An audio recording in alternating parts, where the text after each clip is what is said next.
Diablo mati.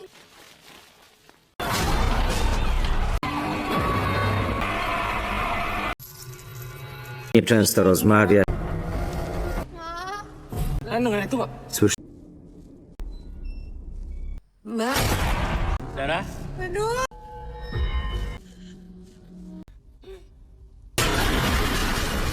Hello বন্ধুরা, আজ এমন একটি মুভি এক্সপ্লেন করতে যাচ্ছি যেটা দেখে আপনি ভয় পেতে বাধ্য। তাই এখনই ভিডিওটিতে একটি লাইক দিয়ে দিন এবং চলুন ডুব দেই আজকের রহস্যের গভীরে। মুভির শুরুতে আমরা একটি মানসিক পুনর্বাসন কেন্দ্র দেখি। সেখানে একজন নার্স এক তরুণীর জন্য খাবার নিয়ে আসে, কিন্তু মেয়েটি জানালার দিকে ইশারা করে বলে সে এখনো মরেনি। নার্স এসব অজুহাত বন্ধ করে খাবার খেতে বলে এবং জানালাটি বন্ধ করে দেয়। এদিকে এক নারী রিহাব সেন্টারের ডিরেক্টরকে জানায় যে 1 সপ্তাহ ধরে কোনো খবর পাওয়া যাচ্ছে না। তখন ডিরেক্টর বলে যে এখন পরিকল্পনাটি কার্যকর করার সময় এসেছে।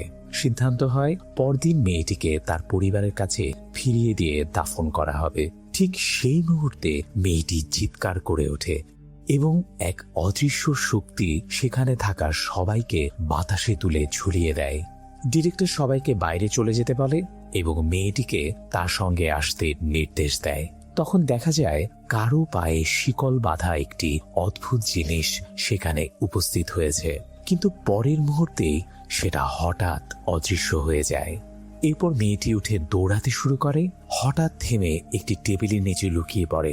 ডিরেক্টর তাকে বেরিয়ে আসতে বলতেই উপর থেকে একটি বিশাল ঝাড়বাতি ভেঙে তার গায়ে পড়ে যায়।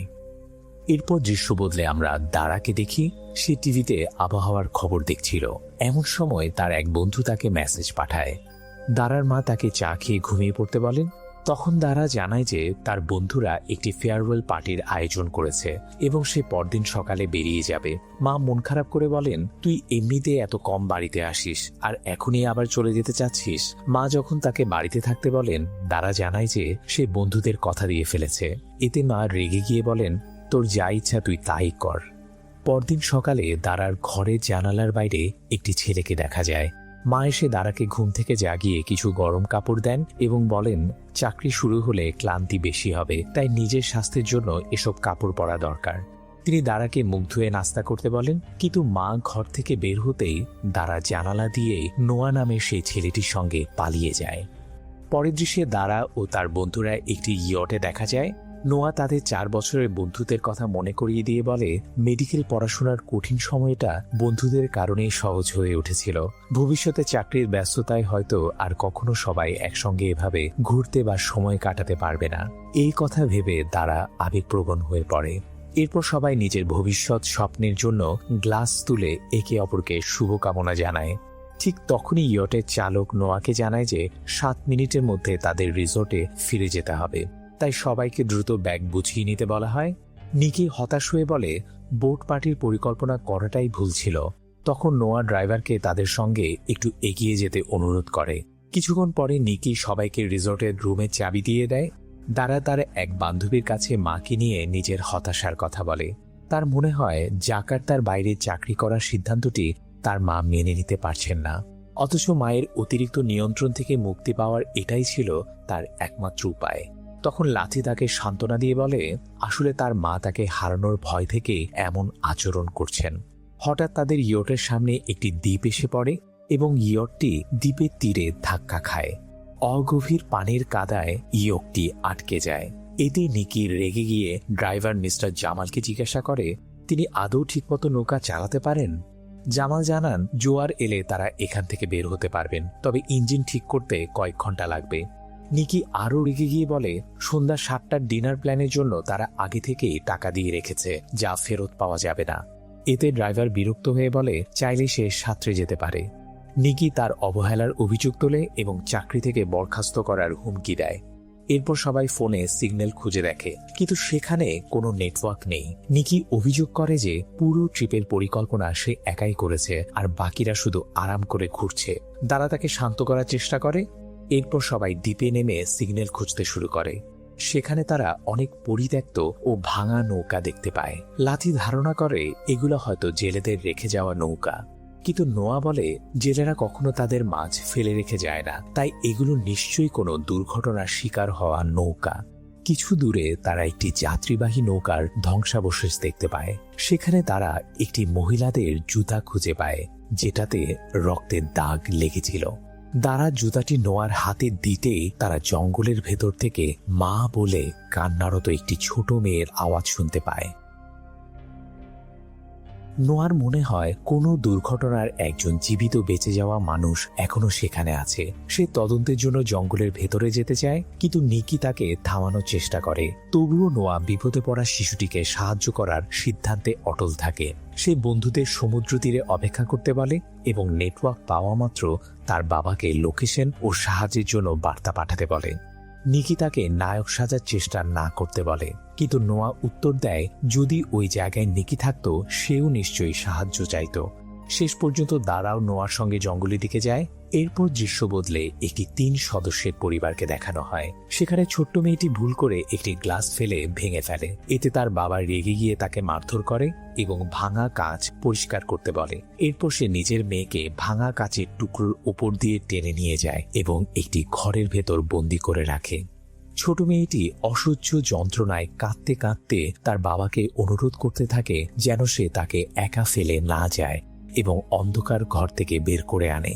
অন্যদিকে নোয়া ও দারা জঙ্গলের ভেতরে সেই রহস্যময় শিশুটির খোঁজ চালিয়ে যেতে থাকে। দারা নোয়ার প্রশংসা করে বলে সে নিজে বিপদে থাকলেও সবসময় অন্যদের সাহায্য করার জন্য প্রস্তুত থাকে।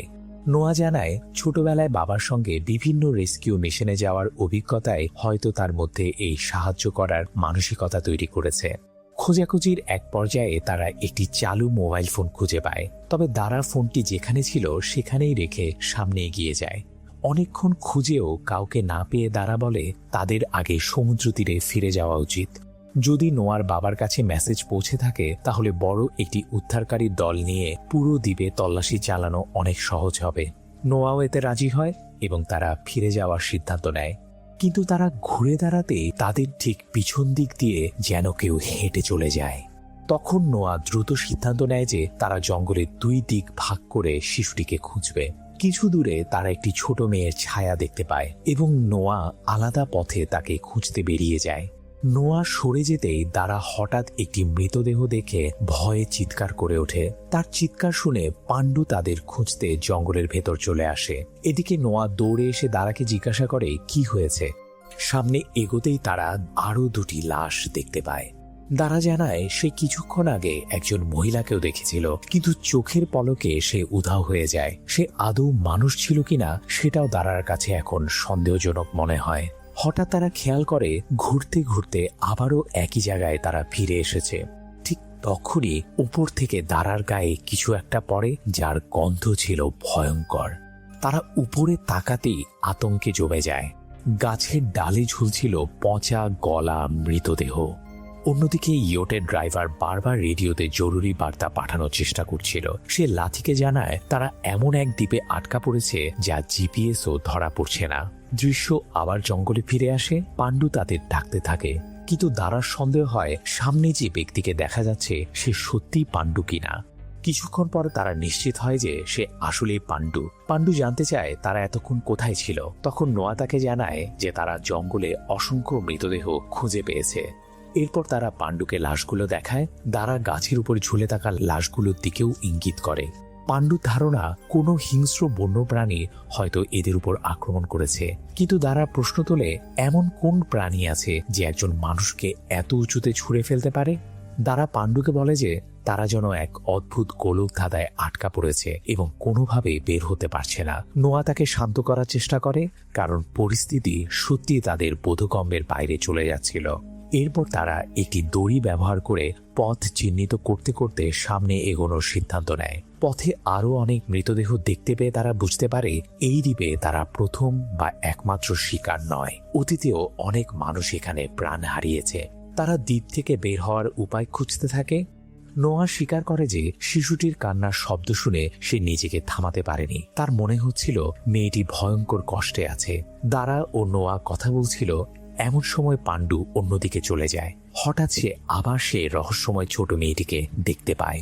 এবং বুঝতে পারে যে সে বাকিদের থেকে আলাদা হয়ে গেছে। যদিও তারা কাছাকাছি ছিল, তবুও কেউ কাউকে দেখতে পাচ্ছিল না। পাণ্ডু মেয়েটির পেছন পেছন হাঁটতে শুরু করে। অন্যদিকে দারা ও নোয়া আবারও নিজেদের একই জায়গায় দাঁড়িয়ে থাকতে দেখে। দারা আতঙ্কিত কণ্ঠে বলে, এই দ্বীপে নিশ্চয়ই ভয়ঙ্কর কোনো অস্বাভাবিক ঘটনা ঘটছে। তার বিশ্বাস তারা কখনো এখান থেকে বের হতে পারবে না। সে আরো বলে, আগে যে লাশগুলো তারা দেখেছে সেগুলো হয়তো পথ হারিয়ে শেষ পর্যন্ত এখানেই মারা গিয়েছিল। নোয়া তাকে সান্ত্বনা দিয়ে বলে, তারা আগে পাণ্ডুকে খুঁজে বের করবে, তারপর সমুদ্র তীরে ফিরে যাওয়ার চেষ্টা করবে। নোয়া আরো জানায়, সবাইকে নিরাপদ পাঠিয়ে দেওয়ার পর সে আবার সেই শিশুটিকে বাঁচানোর উপায় খুঁজবে। এই কথা শুনে দারা ক্ষুব্ধ হয়ে যায়। সে বলে, তুমি পাগল হয়ে গেছো। সেই রহস্যময় মেয়েটিকে এখনো সাধারণ মানুষ মনে করাটাই তোমার সবচেয়ে বড় ভুল।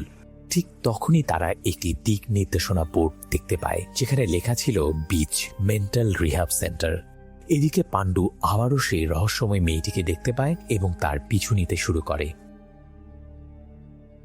অন্যদিকে হঠাৎ করে আটকে থাকা ইয়টটি নিজে থেকেই চালু হয়ে যায়। এটা দেখে নিকি ও লাথি খুব খুশি হয়, কিন্তু আনন্দ বেশিক্ষণ স্থায়ী হয় না। কিছুক্ষণের মধ্যেই ইয়ট আবার বন্ধ হয়ে যায়। জামাল পরীক্ষা করে দেখে ইয়টের ফ্যানে একটি চেইন আটকে আছে। সে পানিতে নেমে চেইনটি সরানোর চেষ্টা করে। ঠিক তখনই ইঞ্জিন হঠাৎ চালু হয়ে যায় এবং ঘূর্ণায়মান ফ্যানের আঘাতে জামিলের শরীর মুহূর্তের মধ্যে টুকরো টুকরো হয়ে যায়। চোখের সামনে ঘটে যাওয়া এই ভয়াবহ দুর্ঘটনার ধাক্কা থেকে নিকি ও লাথি এখনো সামলে উঠতে পারেনি। এর মধ্যেই তারা ইয়টের উপর কাউকে দাঁড়িয়ে থাকতে দেখে। আতঙ্কে তারা সেখান থেকে দৌড়ে পালাতে শুরু করে। এদিকে দারা নোয়াকে তাদের সামনে দাঁড়িয়ে থাকা পরিত্যক্ত রিহ্যাব সেন্টারটি খুঁজে দেখার পরামর্শ দেয়, কিন্তু নোয়া এখনো পাণ্ডুকে খুঁজে বের করার ব্যাপারে জেদ ধরে থাকে। তখন দারা তাকে বোঝায়, হয়তো এই পরিত্যক্ত রিহ্যাব সেন্টারের ভেতরেই তাদের অনেক প্রশ্নের উত্তর লুকিয়ে আছে। অবশেষে তারা ওসিস মেন্টাল রিহ্যাবিলিটেশন সেন্টারের দিকে এগিয়ে যায়। সেখানে গিয়ে তারা দেখে মূল ফলকটি তালাবদ্ধ। দারা নোয়াকে দরজাটি ভেঙে খুলতে বলে। একই সময় তার মনে হচ্ছিল জঙ্গলের দিক থেকে কেউ যেন তাদের নজরদারি করছে।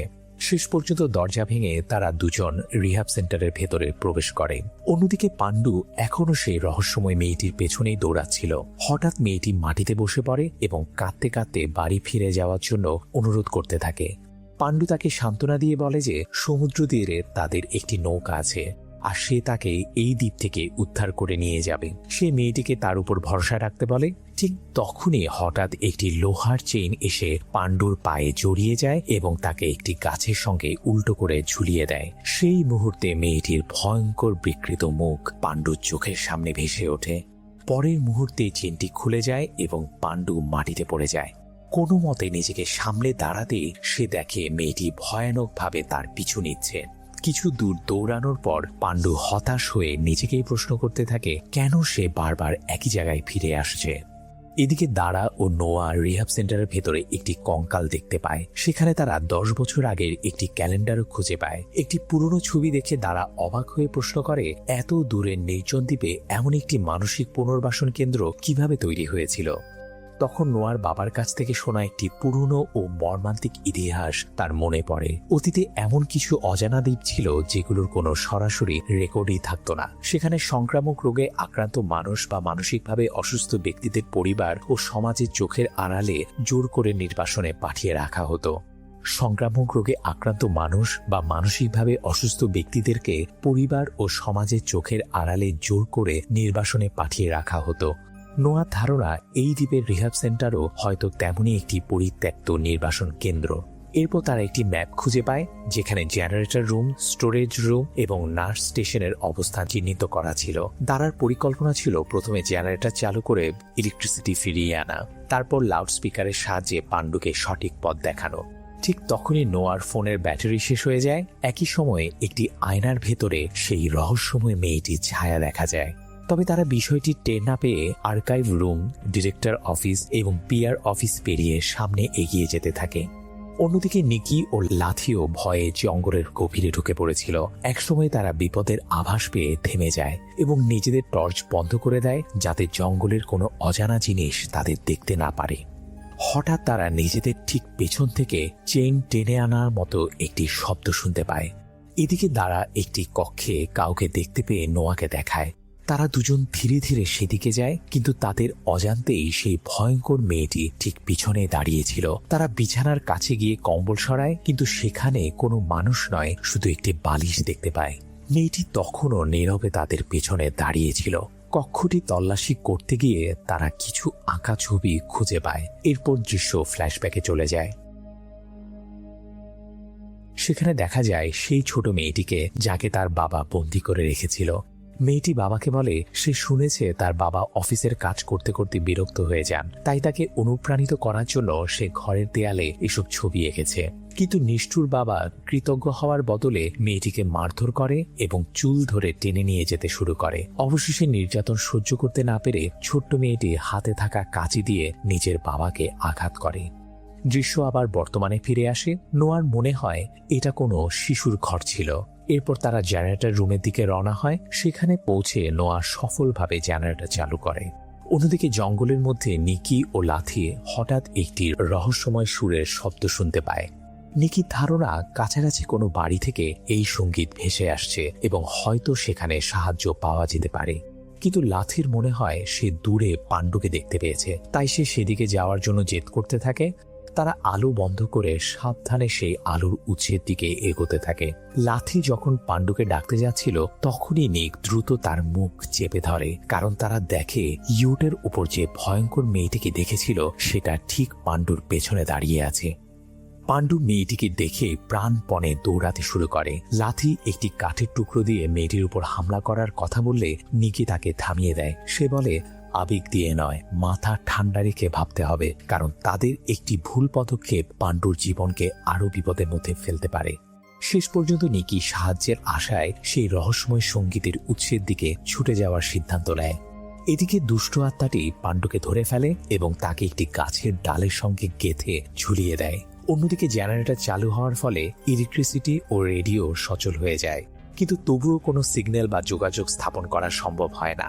ঠিক তখনই তারা সিসিটিভি ক্যামেরায় বাইরে নিকি ও লাথিকে দেখতে পায় এবং দ্রুত তাদের ভেতরে নিয়ে আসে। নোয়া অবাক হয়ে জানতে চায় তারা সমুদ্র তীর ছেড়ে জঙ্গলের মধ্যে কেন চলে এসেছে। হাঁপাতে হাঁপাতে নিকি জানায় নৌকার ড্রাইভার মিস্টার জামাল মারা গেছেন এবং তারা নিজের চোখে সেই ভয়ঙ্কর ঘটনা দেখেছে। সে আরো বলে নৌকাটি এখনো নষ্ট হয়ে আছে এবং তাদের ধারণা সেই রহস্যময় মেয়েটি জামালকে হত্যা করেছে। নোয়া যখন পাণ্ডুর খোঁজ জানতে চায়, নিকি বলে যে সেই অশুভ মেয়েটি সম্ভবত পাণ্ডুর উপর হামলা করেছে এবং হয়তো তাকে মেরেও ফেলেছে। এই কথা শুনে লাথি ক্ষিপ্ত হয়ে ওঠে। সে নিকিকে চড় মেরে বলে, নিকি তো প্রতিশ্রুতি দিয়েছিল যে সে সাহায্য খুঁজে এনে পাণ্ডুকে বাঁচাবে, তাহলে এখন কিভাবে সে এত সহজে পাণ্ডুকে মৃত বলে ধরে নিতে পারে। নোয়া শান্তভাবে নিকির কাছে সত্য ঘটনা জানতে চাইলে নিকি জানায় তারা জঙ্গলের মধ্যে পাণ্ডুর ভয়াবহ চিৎকার শুনেছিল, আর তার কিছুক্ষণের মধ্যেই সেই রহস্যময় মেয়েটি এসে তার উপর নির্মমভাবে আক্রমণ করেছিল। এদিকে আমরা দেখি লাথির রিহ্যাব সেন্টারের একটি ছবিতে সে মেয়েটির ছবি দেখতে পায়। এরপর নিকি পুরো বিপর্যয়ের জন্য নোয়াকেই দায়ী করে। তার মতে যদি নোয়া নায়ক সাজার চেষ্টা না করত, তাহলে আজ তাদের কেউই এই ভয়ঙ্কর বিপদের মধ্যে পড়ত না। নিকি যখন নোয়ার বাবার প্রসঙ্গ তোলে, তখন নোয়া প্রচন্ড রেগে যায় এবং তাকে কঠোরভাবে বলে তার বাবাকে নিয়ে কোনো কথা না বুঝতে। নিকি এরপর দাঁড়াকেও খোঁচা মেরে বলে সে আসলে শুধু নোয়ার কাছাকাছি থাকার জন্যই জঙ্গলে এসেছে। তাদের এই তর্ক বিতর্ক চলাকালীন হঠাৎ বাইরে কারো হাঁটার শব্দ শোনা যায়। নোয়া দরজা খুলতেই পাণ্ডু মাটিতে লুটিয়ে পড়ে। সবাই মিলে দ্রুত তাকে ভেতরে নিয়ে আসে এবং জ্ঞান ফেরানোর চেষ্টা করে, কিন্তু কিছুক্ষণের মধ্যেই তারা বুঝতে পারে পাণ্ডু আর বেঁচে নেই। পাণ্ডুর মৃত্যুর জন্য নোয়া নিজেকে সম্পূর্ণ দায়ী মনে করে ভেঙে পড়ে। কান্না করতে করতে সে বলে সে তো শুধু সবাইকে সাহায্য করতে চেয়েছিল, কিন্তু তার ভুল সিদ্ধান্তের কারণে আজ তার বন্ধুরা এই অভিশপ্ত দ্বীপে একের পর এক বিপদের শিকার হচ্ছে এবং শেষ পর্যন্ত পাণ্ডুও প্রাণ হারিয়েছে। এরপর তারা একটি কাপড় নিয়ে পাণ্ডুর মৃতদেহ ঢেকে রাখে। তারা ধারণা করে যদি সে রহস্যময় মেয়েটি সত্যি এই রিহ্যাব সেন্টারের রোগী হয়ে থাকে, তাহলে এখান থেকেই হয়তো সব সুপার ন্যাচারাল হত্যাকাণ্ডের শুরু। সে বলে যদি তারা দ্রুত এই ঘটনার আসল সত্য খুঁজে না বের করতে পারে, তাহলে একে একে সবাই এই দ্বীপে মারা যাবে। সিসিটিভি ফুটেজ ঘাঁটতে গিয়ে তারা ছবি শুরুর সেই ঘটনাটি দেখতে পায়, কিন্তু হঠাৎই সেই মেয়েটি ভয়ঙ্কর রূপ নিয়ে ক্যামেরার একেবারে সামনে হাজির হয়। দৃশ্যটি দেখে সবাই আতঙ্কিত হয়ে যায়। এরপর তারা আর্কাইভ রুমে গিয়ে খোঁজাখুঁজি করার সিদ্ধান্ত নেয়। তারা রুমের ভেতরে ঢোকার সময় বাইরে আবারও সেই মেয়েটিকে দেখা যায়। অনেক খোঁজাখুঁজির পর তারা মেয়েটির একটি ছবি এবং তার আসল নাম খুঁজে পায়। মেয়েটির নাম ছিল মালা পুত্রী। এরপর গল্প 2003 সালের মে মাসে ফিরে যায়। সেখানে দেখা যায় হাসপাতালের ডিরেক্টর মালার মাকে রিহ্যাব সেন্টারের সুযোগ সুবিধা সম্পর্কে বোঝাচ্ছেন। বিভিন্ন ডকুমেন্টস দেখতে গিয়ে তারা জানতে পারেন মালার মা একটি চুক্তিপত্রে স্বাক্ষর করেছিলেন, যেখানে উল্লেখ ছিল যে মালা সারা জীবন এই সেন্টারেই থাকবে। তারা ডাক্তার জয়েস ও মালার একটি কাউন্সেলিং সেশনের অডিও রেকর্ডিং খুঁজে পায়। সেখানে ডাক্তার জয়েস বন্ধুত্বপূর্ণ ভঙ্গিতে মালাকে জিজ্ঞাসা করেন সে কেন নিজের বাবার প্রতি এত সহিংস আচরণ করেছিল, কিন্তু মালা কোনো উত্তর না দিয়ে শুধু ছবি আঁকার কথা বলতে থাকে এবং বারবার উদ্বিগ্ন হয়ে জিজ্ঞাসা করে মা আমাকে নিতে কবে আসবে। কয়েক বছর পরের আরেকটি রেকর্ডিংয়ে মালা জানায় সে একটি ছবি এঁকেছে যা সে তার মায়ের হাতে তুলে দেবে যখন তার মা তাকে নিতে আসবেন। এরপর দেখা যায় এক রোগীর জন্মদিন উদযাপন করতে তার বাবা মা রিহ্যাব সেন্টারে এসেছেন। সেটা দেখে মালা হিংসায় বলে সে যেমন একা এবং বন্দী, অন্যদেরও তেমন একা হতে হবে। তারপর সে সেই জন্মদিনের মেয়েটির উপর আক্রমণ করে বসে। ঘটনার পর ডাক্তার জয়েস মালাকে বোঝানোর চেষ্টা করেন যে সে যদি এমন সহিংস আচরণ চালিয়ে যায় তাহলে সে তার নিষ্ঠুর বাবার মতোই একজন অপরাধীতে পরিণত হবে। কিন্তু মালা উত্তর দেয় তার বাবা সবসময় বলতেন ভেতরের রাগ আর কষ্ট বের করে দিতে হয়, না হলে তার রোগে পরিণত হয়। ডাক্তার জয়েস তখন বলেন তুমি এখনো মানসিকভাবে পুরোপুরি সুস্থ হওনি, তাই তোমার মা তোমাকে নিতে আসবে না। কান্নায় ভেঙে পড়ে মালা প্রশ্ন করে তাহলে আমি যদি মরে যাই মা কি আমার লাশ নিতে আসবেন? এই দৃশ্য দেখে তারা আবেগপ্রবণ হয়ে পড়ে এবং বলে সে শুধু নিজের বাড়ি ফিরে যেতে চায়। এরপর মালাকে জোর করে একটি আইসোলেশন রুমে নিয়ে যাওয়া হয়। সেখানে মালা চিৎকার করে বলে সে তার মাকে এখানে আসতে বাধ্য করবে, আর যখন সে মারা যাবে তখন তার লাশ নিতে তার মাকেই আসতে হবে। পরবর্তীতে মালাকে আবার ডাক্তার জয়েসের কাছে আনা হয়। তখনও সে একই কথা বলে যাচ্ছিল, শুধু তার মাই এসে তার মৃতদেহ দাফন করতে পারবেন। এরপর থেকে মালাকে শিকলে বাঁধা অবস্থায় জীবন কাটাতে হয়। এইসব রেকর্ডিং দেখে চারজনই গভীরভাবে আবেগপ্রবণ হয়ে পড়ে। একদিন আইসোলেশন রুমে সবাই তাকে একা রেখে চলে গেলে মালা কোনোভাবে নিজের শিকল খুলে ফেলে। তারপর সে শিকল নিজের গলায় পেঁচিয়ে আত্মহত্যা করে। এই মর্মান্তিক ঘটনা জানার পর তারা বলে মালার মা আসলে ভীষণ হৃদয়হীন ছিলেন। তিনি কখনোই মালাকে এই রিহ্যাব সেন্টার থেকে ফিরিয়ে নেওয়ার ইচ্ছা নিয়ে এখানে রেখে যাননি। জঙ্গলে যে কান্নার শব্দ তারা শুনেছিল সেটা আসলে মায়ের জন্য অপেক্ষা করতে থাকা মালার অশান্ত আত্মার আর্তনাদ। তারা ধারণা মালার মৃতদেহ এখনো এই দ্বীপেই কোথাও আছে। যদি তারা সেটা খুঁজে পেয়ে যথাযথভাবে দাফন করতে পারে তাহলে হয়তো মালার আত্মা শান্তি পাবে এবং এই সমস্ত অশুভ ঘটনা চিরতরে শেষ হয়ে যাবে। এরপর তারা নিজেদের মধ্যে কাজ ভাগ করে নেয়। নোয়া ও দারা মর্গের ভেতরে যায়, আর নিকি ও লাথির দায়িত্ব হয় একটি কোদাল খুঁজে বের করা। মর্গে গিয়ে তারা মালা পুত্রীর মৃত্যু সনদ খুঁজে পায় এবং মৃতদেহ পরীক্ষা করে নিশ্চিত হয় যে সেটাই মালার দেহ। অন্যদিকে লাথি জেনারেটর রুমে কবর খোঁড়ার জন্য কোদাল খুঁজছিল, আর নিকি বাইরে অপেক্ষা করছিল। ঠিক তখনই লাথির পেছনে একটি অদ্ভুত ছায়ামূর্তি দেখা যায়। এদিকে নোয়া ও দারা মৃতদেহটি বাইরে নিয়ে আসে এবং নিকিকে বলে দ্রুত কোদাল নিয়ে লাথিকে সঙ্গে করে বাইরে আসতে। নিকি ভেতরে গিয়ে কোদাল খুঁজে পায় এবং লাথিকে বেরিয়ে আসতে বলে, কিন্তু তারা বের হতে যাওয়ার মুহূর্তেই হঠাৎ দরজাটি নিজে থেকেই বন্ধ হয়ে যায় এবং লকড হয়ে যায়। ফলে লাথি ভেতরে আটকা পড়ে যায়। নিকি প্রাণপণ চেষ্টা করে দরজাটি খুলতে এবং বারবার লাথিকে ডাকতে থাকে।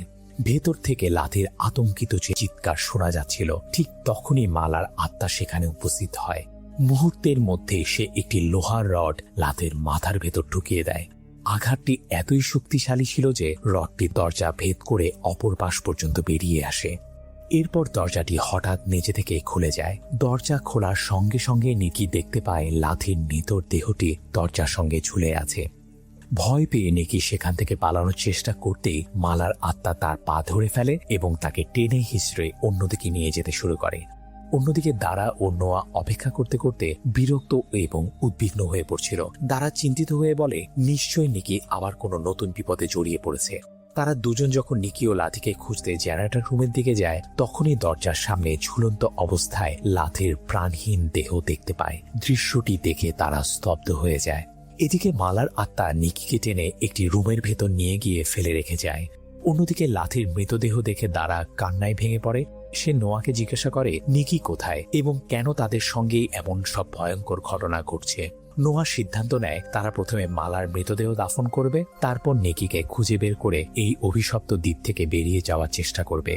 অন্যদিকে নিকির সামনে আবারও মালার আত্মা আবির্ভূত হয়। এবার নিকি ভয় না পেয়ে পাল্টা প্রতিরোধের চেষ্টা করে। সে সেখানে থাকা একটি গ্যাস সিলিন্ডারের বাল্ব খুলে দেয় এবং হাতে একটি লাইটার নিয়ে দাঁড়ায়। এদিকে দারা ও নোয়ার কবর খোঁড়ার কাজ প্রায় শেষ হয়ে গিয়েছিল। নিকি মালার অশুভ আত্মাকে সরাসরি চ্যালেঞ্জ জানায়। সে চিৎকার করে বলে এই পুরো জায়গাটাকে শেষ ধ্বংস করে দেবে, এমনকি যদি সে নিজেও মারা যায় তবুও মালাকে সঙ্গে নিয়ে নরকে যাবে। কিন্তু তার কথা শেষ হওয়ার আগেই একটি লোহার চেন এসে তার মুখ পেঁচিয়ে যায় এবং আরো কয়েকটি চেন তার পাকে শক্ত করে ধরে ফেলে। মুহূর্তের মধ্যে ভয়াবহ শক্তির আঘাতে নিকির মুখ মারাত্মকভাবে ক্ষতিগ্রস্ত হয় এবং সে করুণ পরিণতির শিকার হয়। এদিকে দারা ও নোয়া মালার দেহ কবরের মধ্যে শুয়ে মাটি দিতে শুরু করে। ঠিক তখনই চারপাশ কাঁপিয়ে মালার এক তীব্র চিৎকার শোনা যায়। পরের মুহূর্তে মালার আত্মা নোয়াকে টেনে ভেতরে নিয়ে যায়। বাইরে দাঁড়িয়ে দারা কান্নাকাটি করে মালার আত্মার কাছে নোয়াকে ছেড়ে দেওয়ার জন্য অনুরোধ করতে থাকে। দারা মালার ভুল ধারণা ভাঙার চেষ্টা করে। সে বলে মালার মা কখনো তাকে নিতে আসবে না, কারণ তার মাই তাকে এই নির্জন দ্বীপে ফেলে দিয়েছিল। দারা কাঁদতে কাঁদতে অনুরোধ করে অন্তত তাদের যেন জীবিত অবস্থায় দ্বীপ ছেড়ে যাওয়ার একটি সুযোগ দেওয়া হয়। মালার আত্মাকে শান্ত করার জন্য দারা নিজের এবং তার বন্ধুদের পরিবারদের কাছে ফিরে যাওয়ার আকাঙ্ক্ষার কথা বলে। সে জানায় সেও নিজের মাকে ভীষণভাবে মিস করে এবং আবার তার কাছে ফিরতে চায়। এদিকে ভেতরে নোয়ার নাকে গ্যাসের গন্ধ আসে। সে চারপাশে কি হচ্ছে বুঝতে চেষ্টা করে এবং ঠিক সময় লাইটার জ্বলতেই একটি প্রচণ্ড বিস্ফোরণ ঘটে। বিস্ফোরণের শব্দে পুরো এলাকা কেঁপে ওঠে। এরপর দৃশ্য পরের দিনে চলে যায়। দেখা যায় দারার মা একটি উদ্ধারকারী দলের সঙ্গে সেই দ্বীপের দিকে এগিয়ে আসছেন। উদ্ধারকারী দলের সদস্যরা জানায় তারা অবশেষে সেই রহস্যময় দ্বীপটির সন্ধান পেয়েছে, যা প্রায় 10 বছর ধরে নিখোঁজ ছিল। দূর থেকে তারা দ্বীপের দিক থেকে কালো ধোঁয়া উঠতে দেখেছিল, আর সেটাই তাদের এখানে পৌঁছাতে সাহায্য করেছে। দ্বীপে পৌঁছে উদ্ধারকারীরা একের পর এক মৃতদেহ খুঁজে পায়, কিন্তু সবার মধ্যে কেবল দারাকেই জীবিত অবস্থায় উদ্ধার করা সম্ভব হয়। শেষ পর্যন্ত দারা নিরাপদে নিজের বাড়িতে ফিরে আসে। বাড়িতে ফিরে তার মা খুব স্নেহ করে তার জন্য নাস্তা নিয়ে ঘরে আসেন। দ্বীপে ঘটে যাওয়া ভয়াবহ অভিজ্ঞতা এবং মানসিক আঘাতের কারণে দারা গভীরভাবে ভেঙে পড়েছিল। সে আবেগপ্রুত হয়ে মায়ের কাছে অনুরোধ করে যেন তাকে আর কখনো একা ফেলে না রাখা হয়। মা তাকে শান্ত করেন এবং কিছুক্ষণ পর রান্নাঘরে যাওয়ার কথা বলে ঘর থেকে বেরিয়ে যান। কিন্তু ঠিক তখনই গল্পের শেষ মুহূর্তে একটি অস্বস্তিকর দৃশ্য দেখানো হয়। দেখা যায় দারা দেয়ালের উপর ঠিক মালার মতোই একই ধরনের ছবি আঁকছে, আর দৃশ্যটি এই ইঙ্গিত দেয় যে মালার ভয়ঙ্কর অভিশাপ হয়তো এখনো শেষ হয়নি এবং তার আত্মার প্রভাব হয়তো এখন দারার মধ্যেই বেঁচে আছে। আর এখানেই মুভির সমাপ্তি ঘটে। তো বন্ধুরা, এই ছিল সম্পূর্ণ মুভির এক্সপ্লেনেশন। আশা করি মুভির গল্পটি আপনাদের ভালো লেগেছে। যদি আমার এক্সপ্লেনেশন আপনাদের ভালো লেগে থাকে তাহলে প্লিজ ভিডিওটি লাইক এবং শেয়ার করে দিন এবং আমাদের চ্যানেলটি সাবস্ক্রাইব করে আমাদের সাথেই থাকুন। ধন্যবাদ।